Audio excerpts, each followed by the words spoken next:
Welcome to the Potter's House fundraising breakfast. We're really glad you're here, glad you're joining us.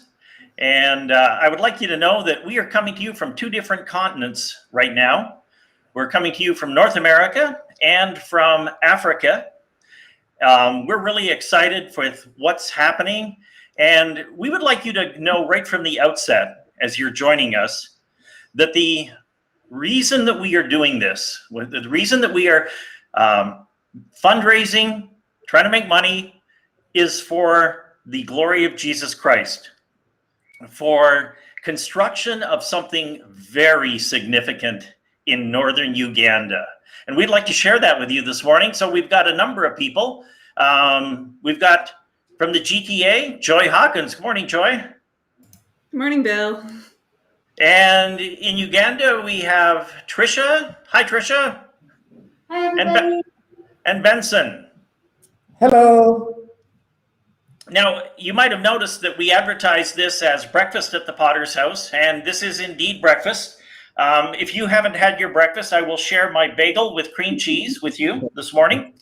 And I hope you've had your coffee. This is for Benson. This is not a shout out for Tim Hortons. But Benson does have an addiction for Tim's when he joins us in North America. So if you haven't had your morning coffee, grab your coffee, sit down with us. We've got some videos and some sharing to do with you. And so let's get going. Benson, can you give us a brief history of ILA?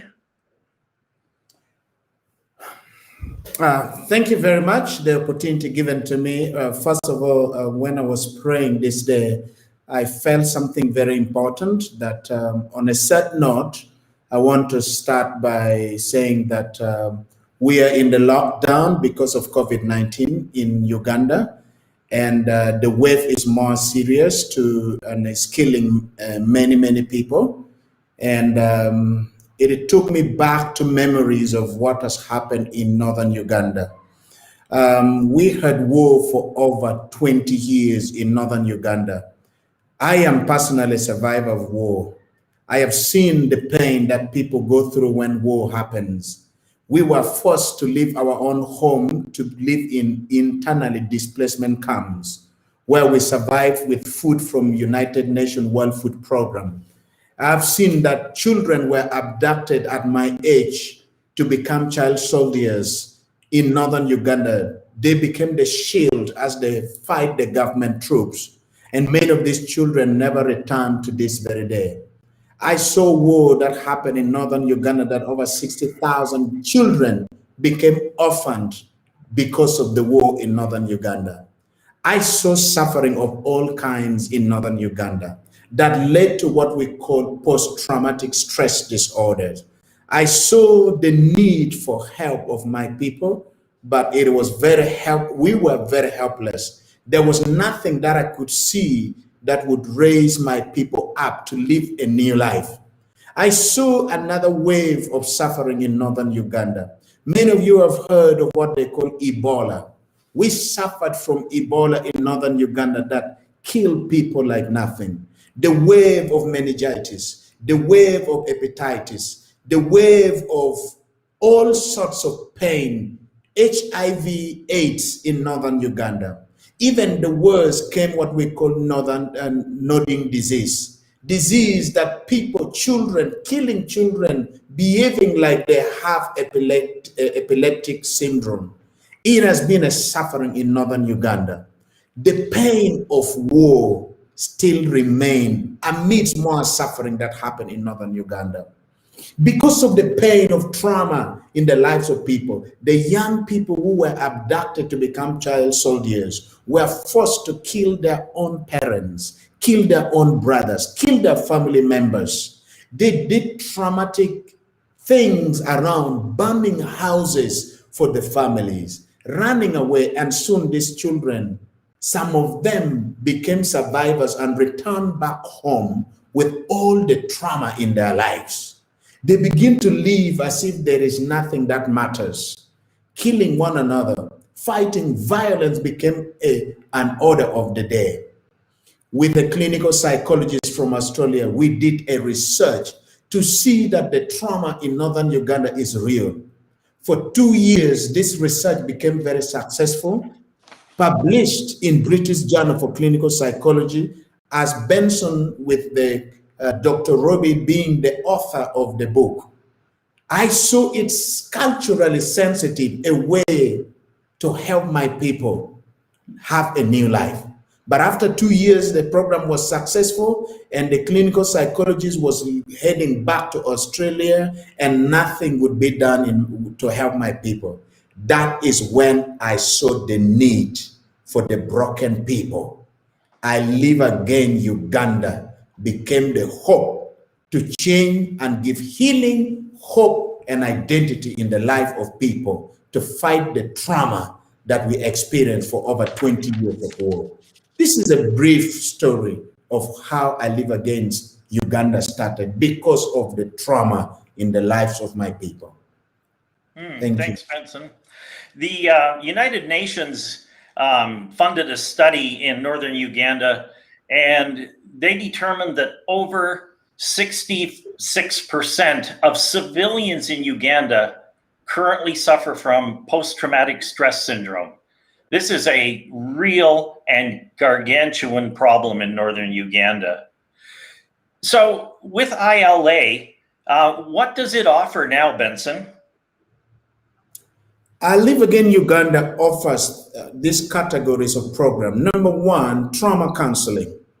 Trauma counseling is our core because of the trauma that, as you've just said, people are traumatized and they're living with those trauma in their lives. And the second thing we do is discipleship.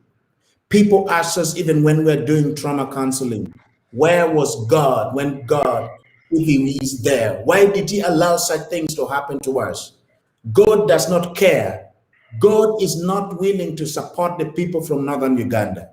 And that is where we found very important and key to bring discipleship to answer some of those questions and people to begin to relate and find out that their identity is in God and God alone. So those are our very key core areas of the work we do: trauma counseling, discipleship. And then the third thing we do is resettlement. People were forced, over 2 million people were forced to leave their home and settle in internally displacement camps. But some of them left the rural camps and went to urban camps. And right now we have a place called Acholi Quarter in the capital of Kampala called Acholi Quarter. And then Acholi Quarter, we have over 14,000 people who are living there. We help them resettle back to northern Uganda.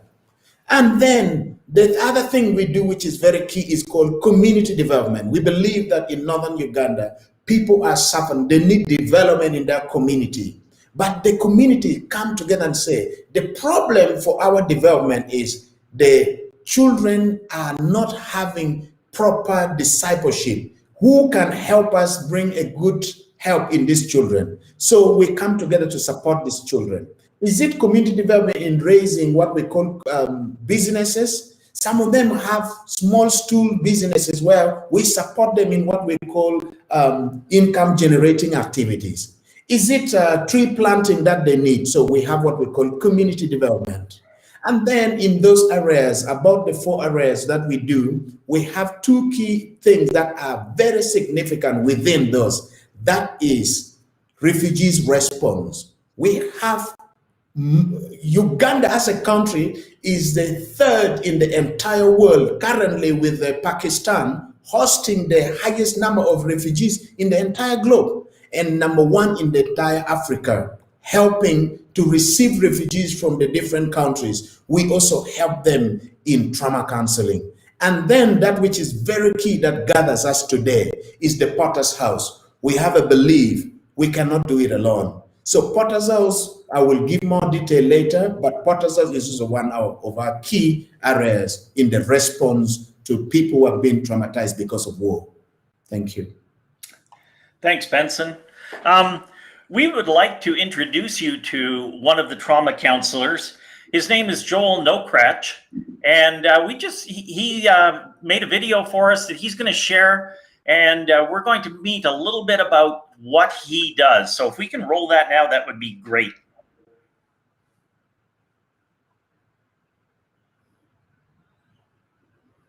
I'm Joel Nagraj.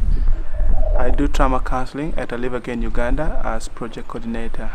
I have been doing trauma counseling since 2008 to date. There are places you go, you meet over 1 million, almost 1,000, I mean.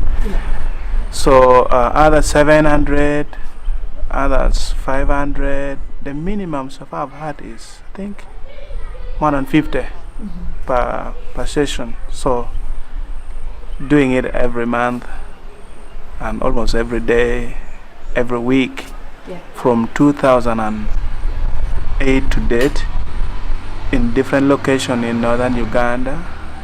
So many people I have done trauma counseling with. The group, the individual, the trauma counseling that we do as a Live Again Uganda, we have a manual called the Empower.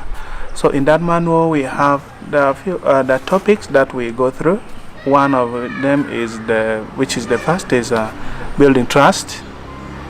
2 is about identifying challenges in life. Then we talk about also another topic in it is having vision, because when some people have gone through a lot, they have lost hope and no vision and all that. And we have stress and trauma assigned, that we explore stress and trauma.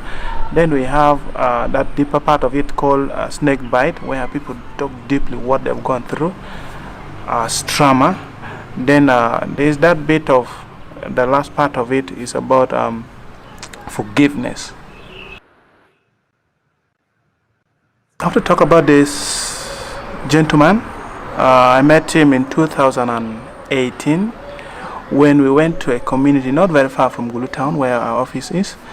In that village we had about 200 to 270 participants. During our program, he would drink a lot. You come when he's drunk. Every time he is drunk, I try to befriend always people who are drunk when we are having our program, because sometimes I feel too much drink is associated with people trying to avoid trauma. They just go to drink to forget what they have been going through. So I took initiative to sit with him, to just be a friend to him and hear more of his story. Much as he has been coming for our program, but he's very abusive. When he comes to our program, he's abusing everybody. He's abusing us, the facilitators, when he's drunk. And I was like, why is it that this guy is always like this? And he's always drunk, but he doesn't want to go away. He wants to always be part of the program. So I sat with him. He started telling me his story of how he was before. He told me he was a soldier. He joined the army. He lost his family. The wife left with the children. What he has seen during war, one of his brother in the family that forced him actually, I think, to join the army. The guy was abducted and was forced to kill one of the relatives from the family to remove the eyeball, this eye. And the guy had to walk with this thing in his hand, plus the brain in his hand for 1 week. In his hand, and this thing is rotting, So having all those things in his hand, the guy, he came back. That his brother, the clan brother, came back, and he was part of the program, but mentally, he's not okay, and this affected Charles in a way too. So that affected him. So when he joined the army, he was there until he came back. Coming back, things did not change. He's still the same person. The wife left and he lost the family. He has nothing to do. He's just there to drink, and that's why the guy was crying a lot, and he was sharing with me. It was like he doesn't know why I chose him to sit with him. Nobody has ever done that to him, and it's first time to even share with me what is going through.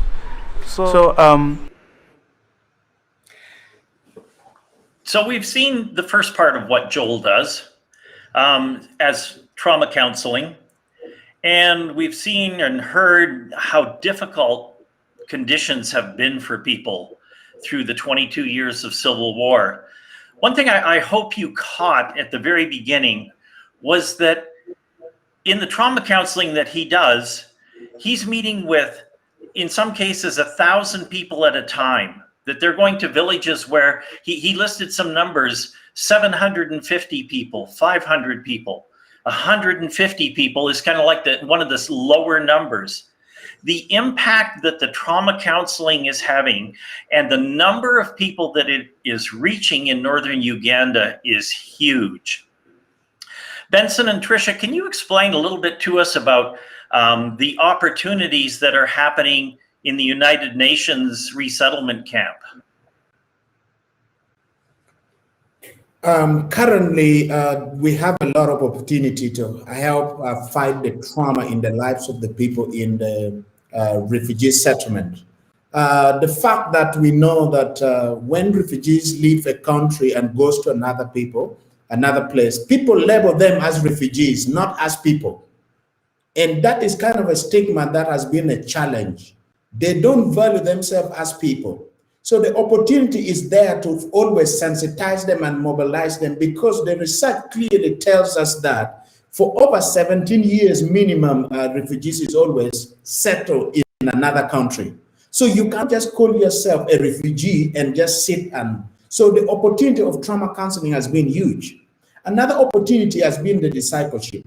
We have realized that many pastors from the refugees are people that are in the front line. People run to them and say, hey, help me, counsel me. But these pastors, they don't have people that they run to.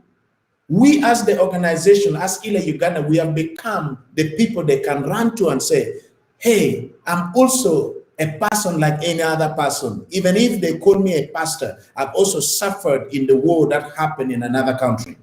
So this has been a great opportunity in the discipleship, and the opportunity in the trauma counseling remains huge with the refugees in our country.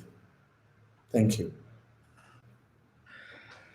So in response to the need, which is huge, I Live Again Uganda wants and needs to build the Potter's House, a special location to increase the impact and the effectiveness of I Live Again Uganda. Tricia, can you, on a map, just give us some explanation of where ILA operates inside Uganda? Yeah, thanks, Bill. Hello, everybody. I think we have a map. I'm not sure if it's going to get pulled up here on the screen, but we do have a map. Right now, Benson and I are here in Gulu, and it's kind of the heart of northern Uganda. And this is where ELA's head office is. This is where all of our central programs come from, and we head out. And you can see Gulu on the map there near the top. We're in the northern region, and this is the main region where the war that Benson and all of his team have lived through and experienced. This northern part of the country is where we are based and where the war happened. In the southern region there, you'll see another highlighted area, Kampala, and that is where Benson referred to many of his people ran to during the war in northern Uganda for refuge and safety. And there we have programs in Acholi Quarter. Not on this map is Lemoore, and Lemoore is where one of the refugee settlements. There's many refugee settlements in the country. Lemoore is one of the areas where I Live Again Uganda is providing mental health and trauma and psychosocial support and discipleship to the refugees. The Potter's House, as you can also see on this map, it's just a little bit outside of Gulu City. It's not far from our office where Benson and I are sitting right now. And I can tell you this site is beyond explanation. It's beautiful with rolling hills and like sights for miles. It's just absolutely gorgeous. And we've all of our team that have been there, we've even just experienced peace and refreshing just going, and we don't even have anything on the site yet. It's so peaceful and so we believe perfect for what God wants to do in and through the team here. Thanks, Bill. All right. Thanks, Tricia. What we would like to do is take you to the site right now. And we want to do that. And we realize with the travel restrictions and for those of us that would be coming back from Canada to the site, we'd have to be in a quarantine hotel and spend 2 weeks there. So we've decided to save you all that hassle. And we're going to take you to the Potter's House site right now.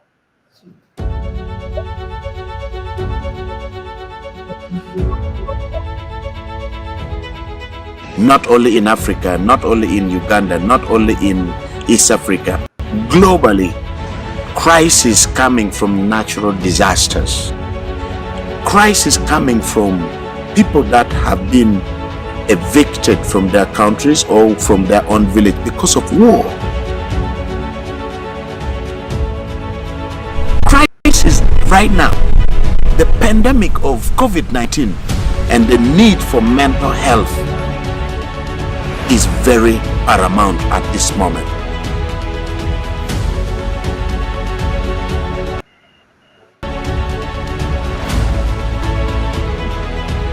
Why did they kill my parent? Why did they kill my brother? And they are seeking for revenge. We had what we call hope. Life will be great. We all had dreams, but somehow some experience came and crossed our path of life, and that created trauma in our life. But the memories related to that experience turn out to become poisonous, and it is the one that is going to kill you if you don't deal with it.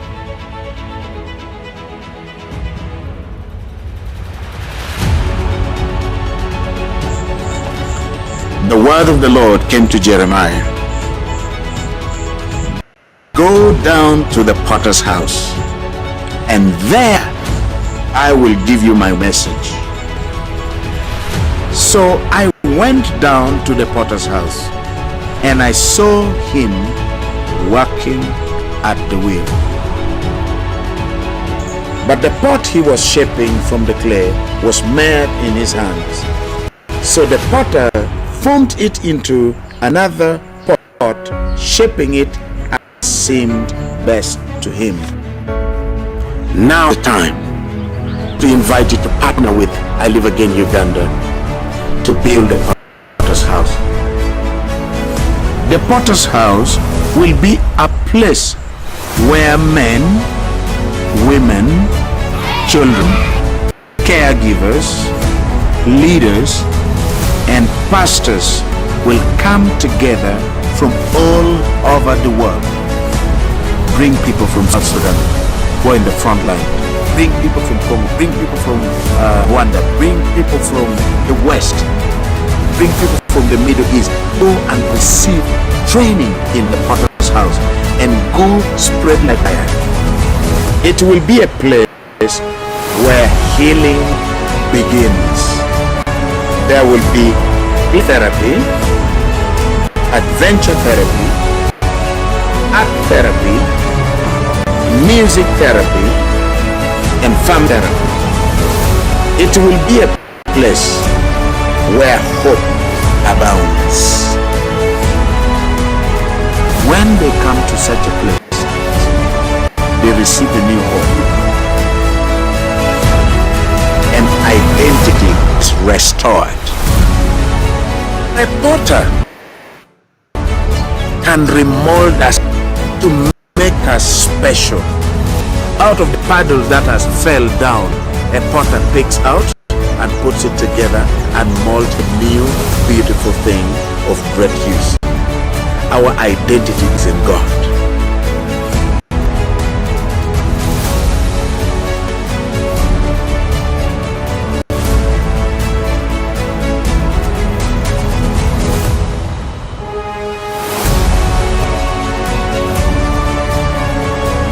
The need for the potter's house is right now.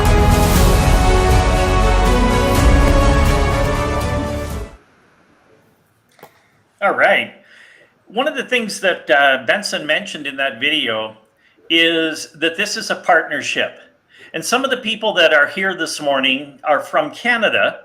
And we have formed I Live Again Uganda / Canada in order to be a partnership with I Live Again Ministries in Uganda.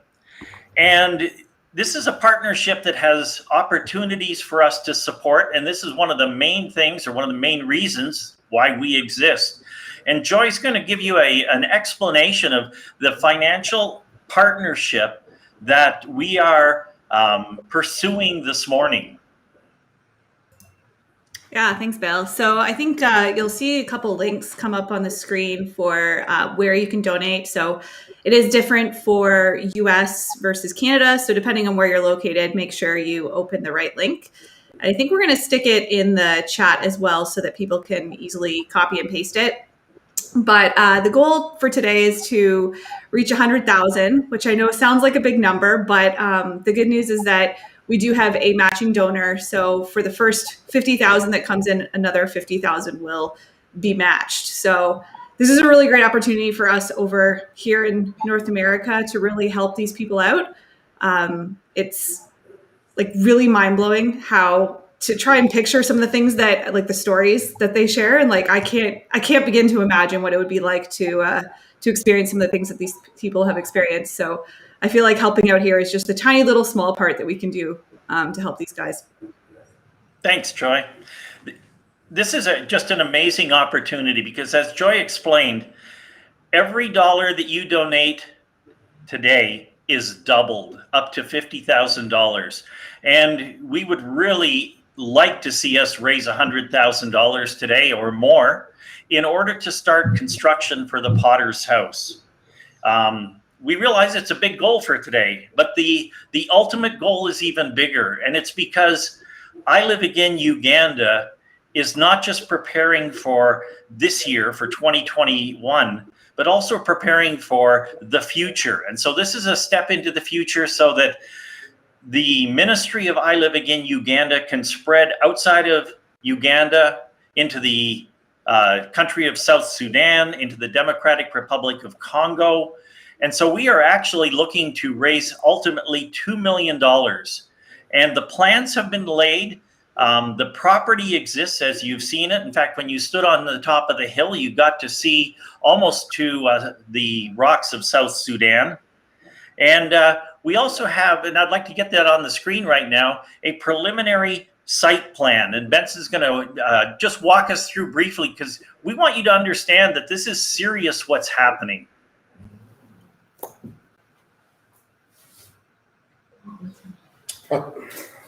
Thank you, Ev. Thank you so much.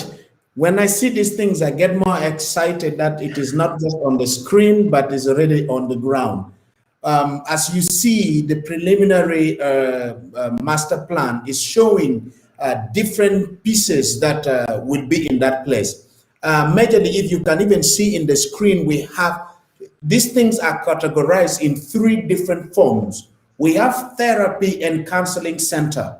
We want to see different therapies within the center so that there are people that can be receive their healing through maybe play therapy, some of them music therapy, some of them art therapy. So different therapies will be there with the counseling centers. Counseling center where you will come to receive the training, to receive your healing, or to get more of the skill to go and help others. Another thing that is going to be very important is teaching and training. When you teach people and they hold, you know, the Bible says to,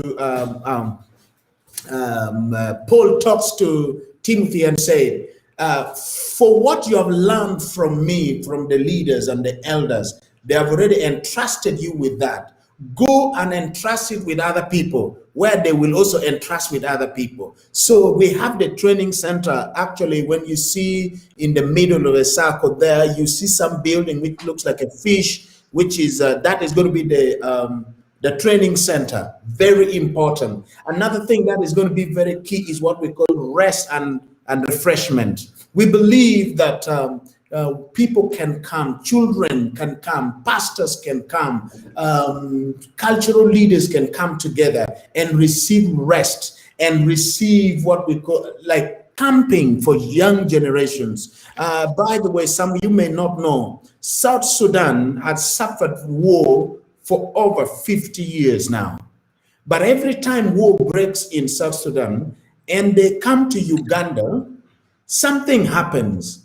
The young generations that are brought together and taught that don't see this young friend of yours as another tribe. See him as a South Sudanese, where you will develop your nation together. And most cases, when peace returns to the country and they go back to the country, when another war breaks up, those children are already grown-up men. They always don't want to involve themselves in war. And we realize this is very key. So this center will be like a camping site, bringing different tribes together, mingle and teach them peace and reconciliation, peace and forgiveness. This is going to be, so majorly, these are the things that are written up there that you can see number 1 up to 21. We have the security, the entrance gate, the guard housing, which is very key. We would have administrations hall there. We shall have training hall, music therapy, art therapy. We shall have the general Potter's house. The general Potter's house, we believe, after coming into that place, the day you receive healing and you feel you're about to go back home, we shall get together and you will mold some form of something, like you call it pottery. We shall do pottery together, whether you make a cup or a boil or something, you'll go back with it as a reminder that one day you were just like a mere clay in the hand of a pottery, but now you've been molded into beautiful things there. We have clients housing, we have recreational, we have higher-ups. Some of you, you know, when I went to your country, you people, I saw what they call higher-ups. Oh my goodness. This will bring what they call building the stigma that has been lost, the trust that has been lost, the team building. This little one, in like the fingers, we have the fingers. Some people think this little one is not important. The little one will rise up to see that I am important. So we have both low ropes and high ropes that will be into the place. Other people we have learned in the different researches that have shown up. Other people get healing through animal therapies. When we have goats there, you attend to a goat, or a rabbit is there, or you go to a garden of coffee or a garden of some flowers, people will receive their healing. We shall have that. Definitely the chapel is very key, where some people come and receive their healing through spiritual discipleship or deliverance processes in the biblical context. So all these things are many that is going to be within. You see a football pitch there, it will bring young people together. Play therapy is one of the highest areas that can unite young people together. That's why you see a football pitch there. Right now, Ugandans, I don't know, it is a big thing in Africa. When we talk about football, currently we are having a Euro Cup of Nations, where people want to wait until it is 7 to watch and run and watch football. So football is very key. Different therapies that will be developed in this place. So as you see different buildings there, it cannot happen without you. So I appreciate it. Thank you so much. Benson, you recently had a meeting with 19 different tribal leaders. This was about 2 months ago, I believe. And I seem to can you tell us a little bit about that and some of the limitations about trying to make that meeting a reality? Wow, this even excites me, Mom. The war in Africa, I tell you, the problem of the war in Africa is more based on tribes. It's not based on ideology or as a nations or policies and all that. Whether the person is wrong or good, as long as it's your tribe. And that has been a key thing in South Sudan. War has been a hit in that country. This tribe supported this tribe. And when all of them came to Uganda, in different places, but where we are serving, we have about 17 different tribes leaders. Tribes in the refugee settlement. But they all have their leaders that heads them within the settlement.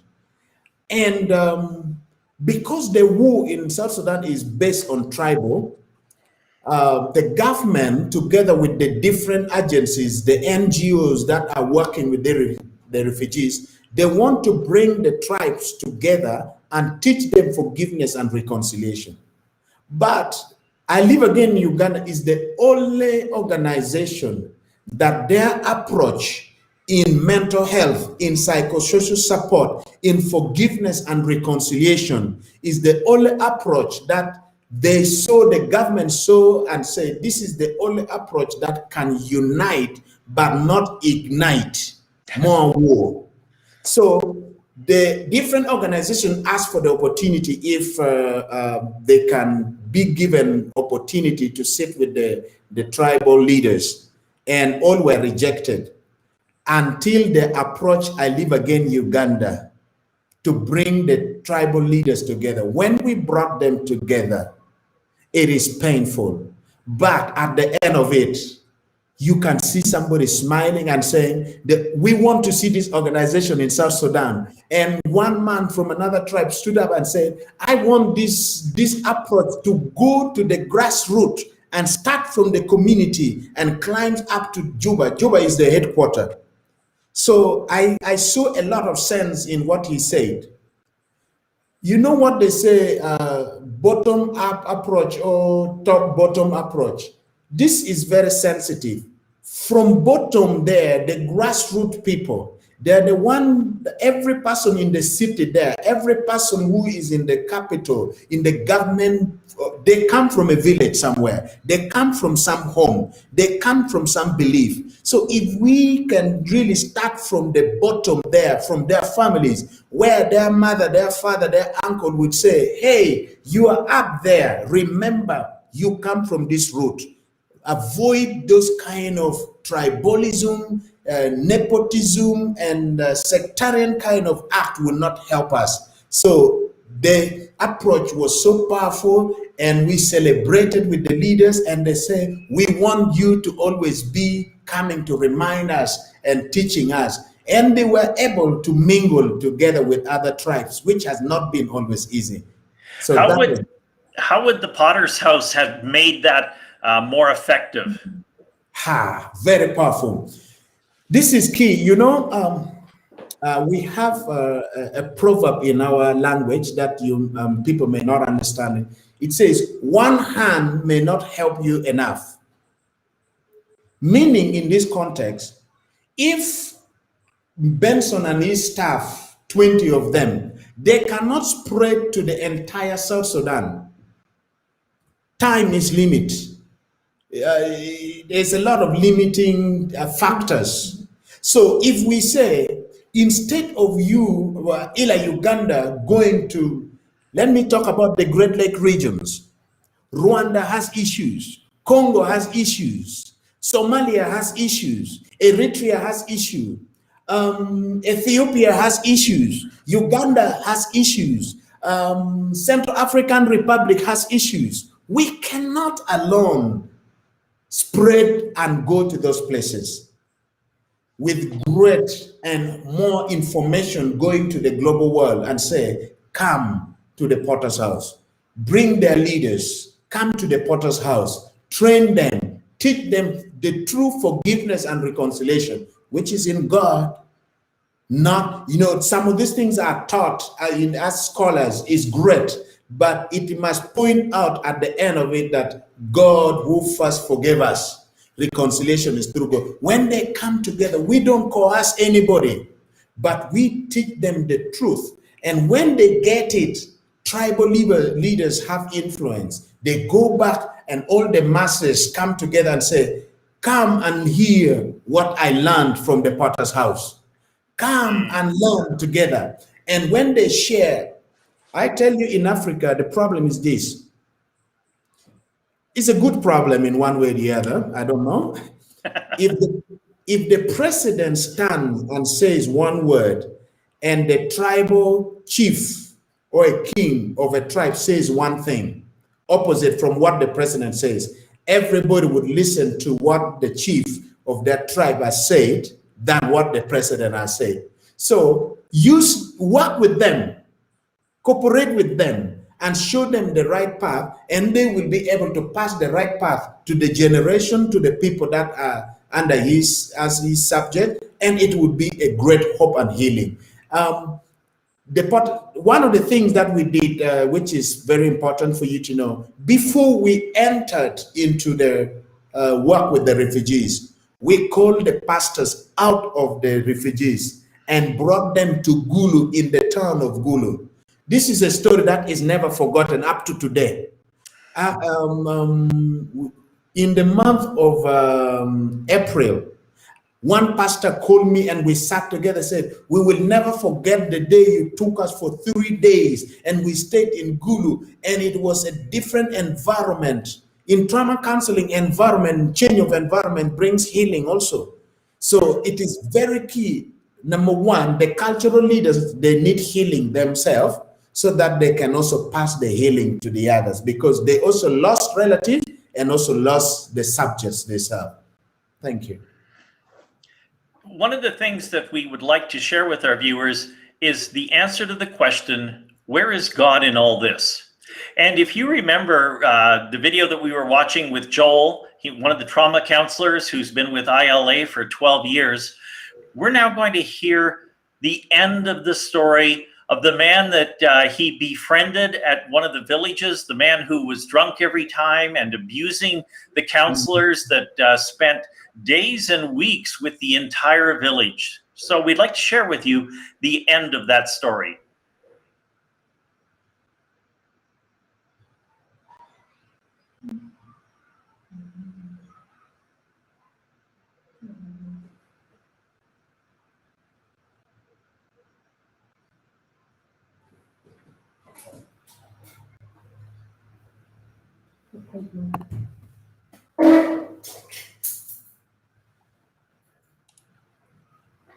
Yeah, we're suffering some technical difficulties. We'll have to get back to that in a minute. We'll try and sort that out.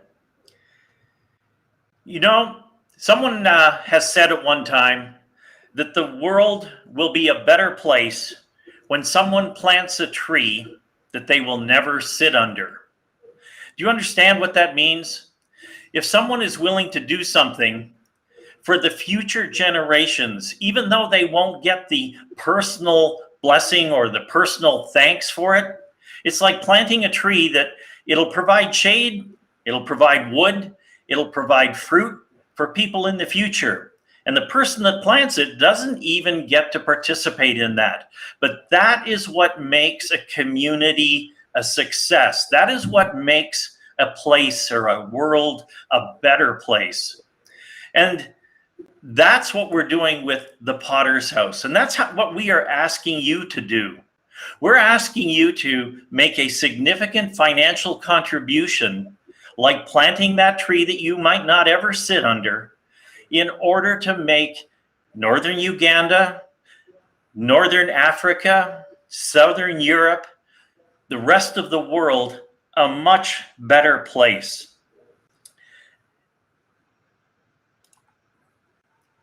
And I'm going to ask Joy to cut in here and share with you the links again and the details on the matching donation.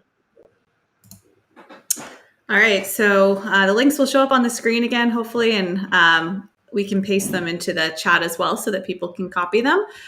Great news is I'm already seeing on the Canadian side, it actually shows the donations in real time. So we've actually been getting them this morning already, so praise God for that. Just to remind everybody that the goal for this campaign is to raise $100,000, which is a good step to make sure we can start the project. Every dollar that you donate for this will be matched. So if you donate $100, you're actually contributing $200, and we have that up to the first $50,000 that's donated. So please share these stories with everyone you know, your friends, your family. Don't just keep it to yourselves, all the stuff that you've heard today. I would encourage everybody to just really share the word. Thanks. Because we've had technical difficulty, I would like to just take a minute and explain to you what Joel shared in the last part of the video. We're not able to get that at this point in time.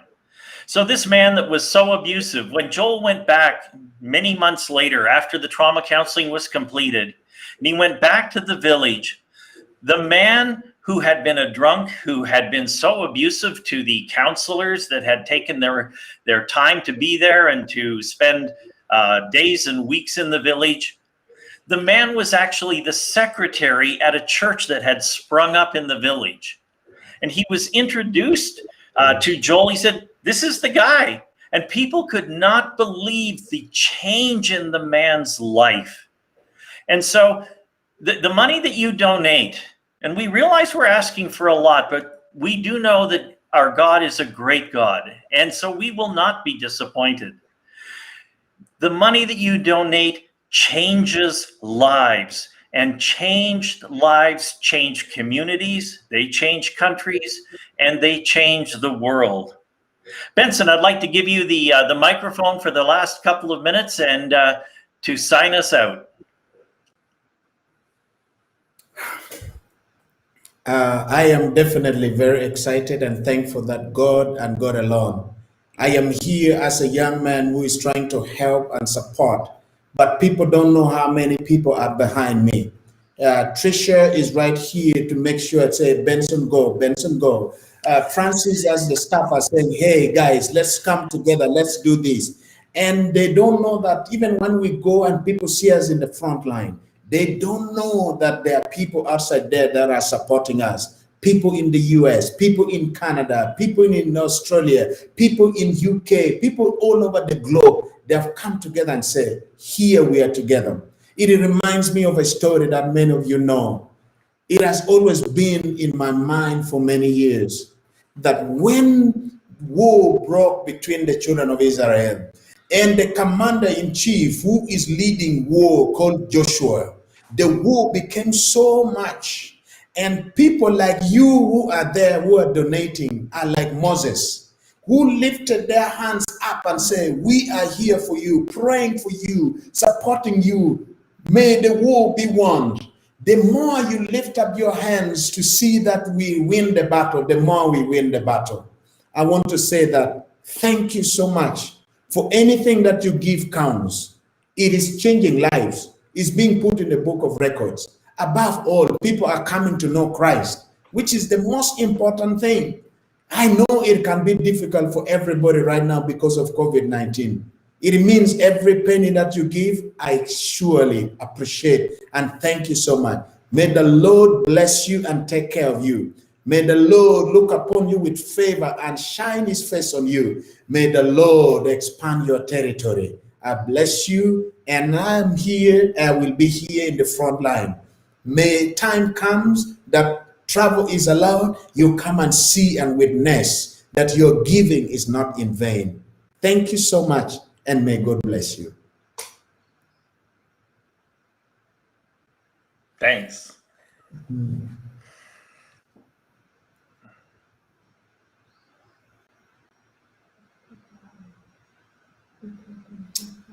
It's just amazing. I want you to, in this moment, it might not be something that I have ever done.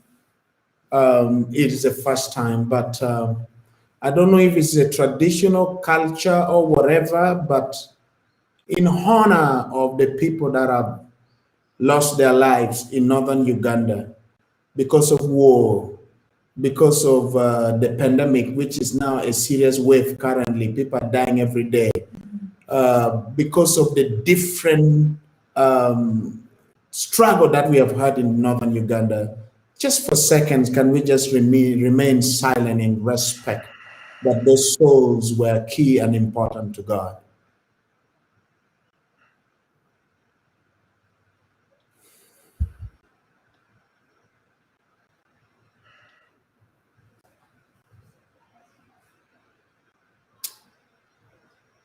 Thank you so much, everybody. Thank you for coming. And as you go with the peace of God. Thank you so much. Thanks, Benson. Thanks, Joy. Thanks, Tricia. You're welcome. I feel like we should keep talking. I don't know whoever is there. May the Lord watch over you. It's never easy to have time like this.